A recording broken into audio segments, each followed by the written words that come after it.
But what about the final step of that sequence? The conquest of Canaan, the land that had been promised to Abraham and his descendants. Would the earlier pattern of evidence continue there as well?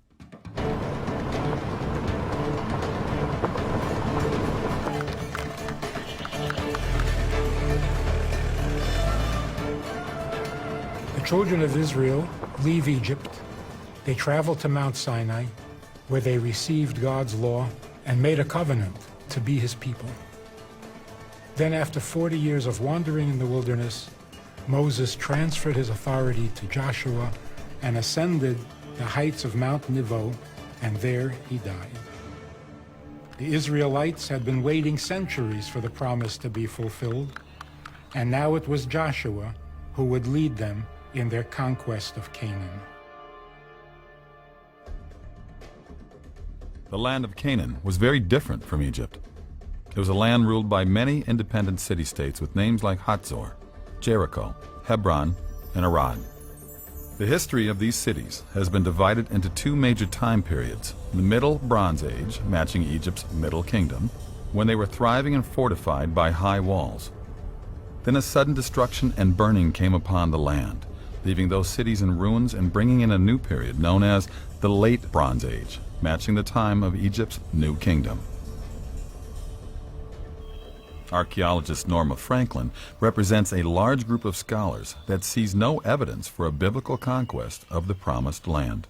As an archaeologist, I hate to disappoint people, but we have no evidence for a single mass migration of people from one country over a period of 40 years wandering and coming into another country. There is destruction. Amazing destructions. None of them actually fit one another. They all happened within 100 years, but not overnight. Not what you'd expect in, Joshua didn't live that long if he existed, okay. First and foremost, many places which are mentioned in the Joshua, in the conquest story, specifically mentioned, as major places in Canaan, were excavated. And no evidence for a city in the Late Bronze Age has ever been found. And I'm speaking about major excavations. And we are speaking about many sites. It's systemic. It's not only a single site. This is a serious problem for the conquest, if it really happened in the Late Bronze Age. But again, what if it happened in the earlier Middle Bronze Age? It seemed only logical to begin by looking at the key site of Jericho, the first city the Israelites are said to have destroyed. And we know exactly where that was. Major archaeological excavations at Jericho began with a German team in the early 1900s led by Ernst Sellen. This was followed by a British team headed by John Garstang in the 1930s. At the time of their digs, both Sellen and Garstang believed they had uncovered a layer of destruction that matched the biblical story. However, things took a dramatic turn when Kathleen Kenyon dug at Jericho in the 1950s. She demonstrated that there was no evidence for a destruction of Jericho matching the biblical account because she dated the demise of the city much earlier. A wave of skepticism began to sweep across the field of archaeology.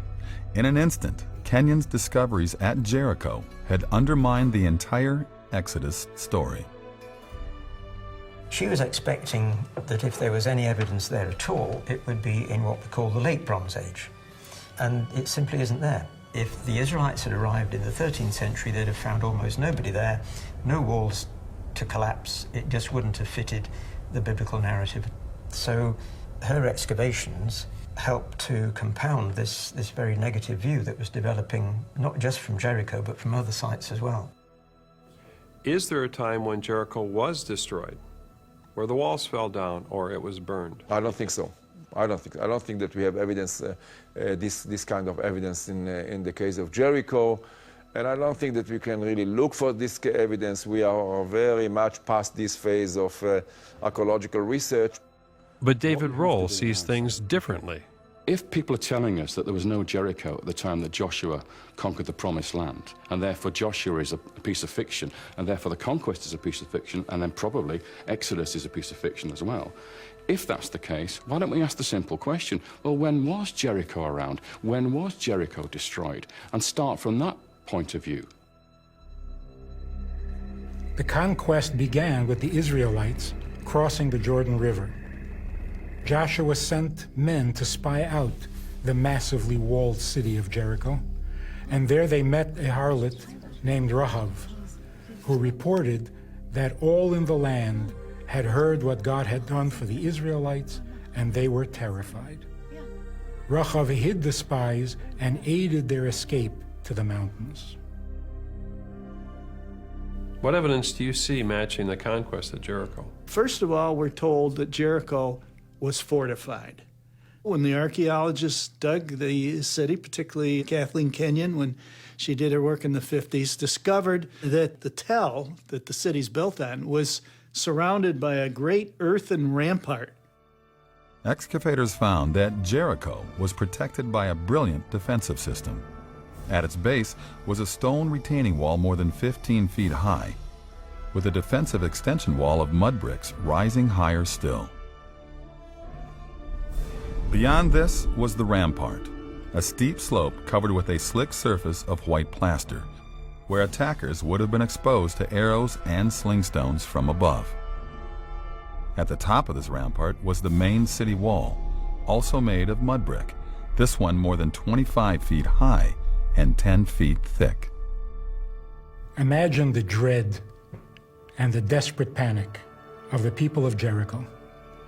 Day after day for 6 days, the people of Israel are walking around their city with the Ark of the Covenant and the sounding of ram's horns.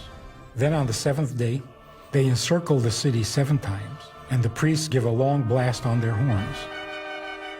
The people let loose with a mighty shout. The walls come tumbling down,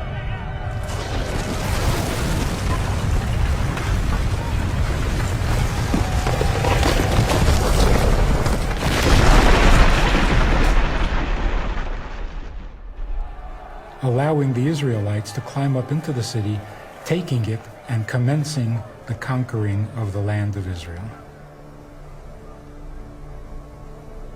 Well, when the city met its end, these mud brick walls collapsed, and they actually fell down to the base of the stone retaining wall. Kenyon describes it very clearly and in detail in her excavation report. And then we're told they set the city on fire. And that's exactly what we find. Jericho was massively destroyed by fire. Kenyon said it was very clear that within the city, the walls of the buildings had fallen as well. And she says that the walls fell before the fire. And so we have the sequence that we read in the Bible. First, the fallen walls, and then the city being set on fire by the Israelites. Excavations at the site uncovered clear evidence for a massive destruction by fire with a very thick burn layer of extremely high temperatures. This caused Kenyon to attribute the burning to an enemy attack and not fires that would result solely from an earthquake. She claimed that the city was destroyed around 1550 BC by the Egyptians. Well, there's absolutely no evidence that the Egyptians were ever in the Jordan Valley at this time period. So because Kenyon dated the destruction of Jericho 150 years before the Israelites were supposed to be there, she made no connection between the destruction and the biblical account. But once again, this date fits the earlier pattern I've been seeing. Within the city, a very unique discovery was made. Both Garstang and Kenyon found in the houses that they excavated many jars full of grain that were stored there. The store jars in the city were pretty full. That suggests the harvest had only recently been gathered in. And the details in the biblical account point to an event that happened sometime in the spring.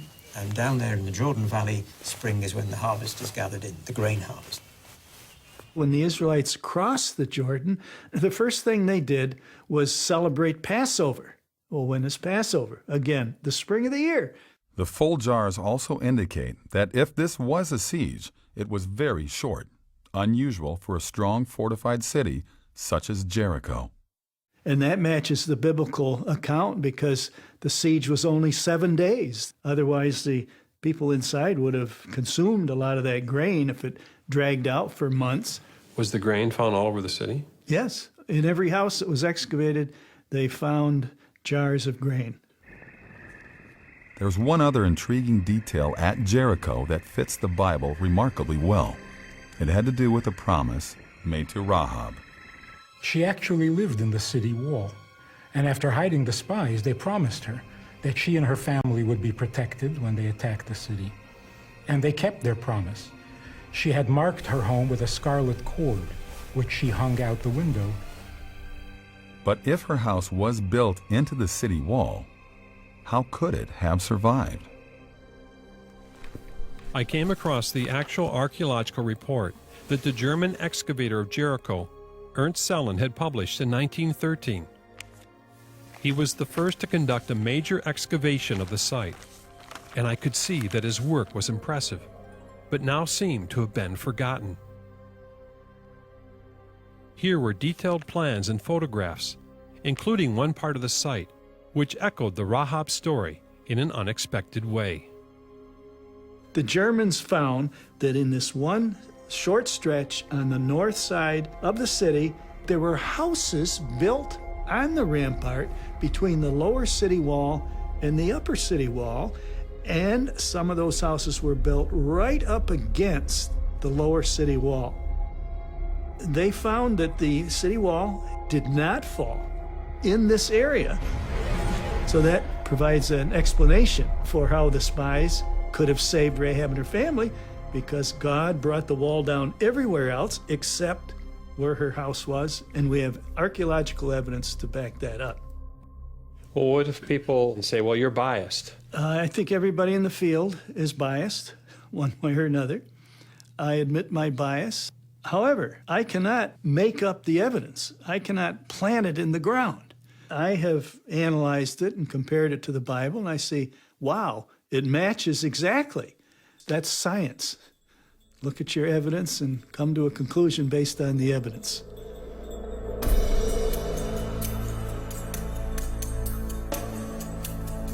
Archaeologists have uncovered a city with high fortification walls that fell down, evidence that the city was intentionally burned after the collapse. Storage jars filled with charred grain, evidence of a short siege in springtime, and a section of houses within the wall, miraculously preserved, just as in the biblical account. According to the biblical account, Joshua spoke a curse against anyone who would rebuild the city of Jericho. And the archaeology shows that after the destruction, the city of Jericho was indeed abandoned for centuries.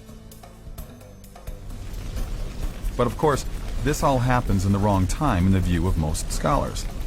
Bryant Wood believes that Kenyon misdated the pottery at Jericho, resulting in a wrong destruction date. He, along with Charles Ayling, believe that the conquest occurred around 1400 BC using the conventional dates for Egypt and Canaan. However, David Roll and John Bimson have a different idea. They propose that Kenyon came to a wrong destruction date at Jericho because the dates assigned to the Middle Bronze Age are not correct, and these dates for history need a major adjustment. Regardless, all these scholars agree that Jericho was destroyed in a manner that matches the story of Joshua and the Israelites. But there's more to the conquest than just Jericho. Spies had reported that Canaan was a beautiful land, flowing with milk and honey. But it was also filled with great fortified cities that had walls reaching up to heaven. One by one, they would fall to Joshua.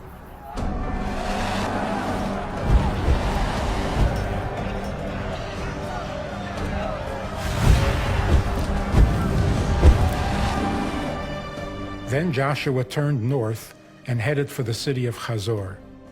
Jabin, king of Hazor, gathered all the kings of the region against Israel. Joshua captured Hazor and struck its king with the sword, and Joshua destroyed Hazor by fire. Israeli archaeologists at Hatzor found a massive burn layer from the same time as Jericho's destruction. They also found something else. We found tablets in the Middle Bronze Age palace belonging to a king called Jabin, and that's the name of the king that Joshua actually stuck his sword into in the story. This is the cuneiform tablet containing the name of Jabin, found in remains of the palace in ancient Hatzor. So you have a connection between the Bible story and these tablets. We have a name that's identical. We have a tablet coming out of the ground with the name Jabin on it, and in the story of Joshua, Joshua killed King Jabin of Hatzor. Wow.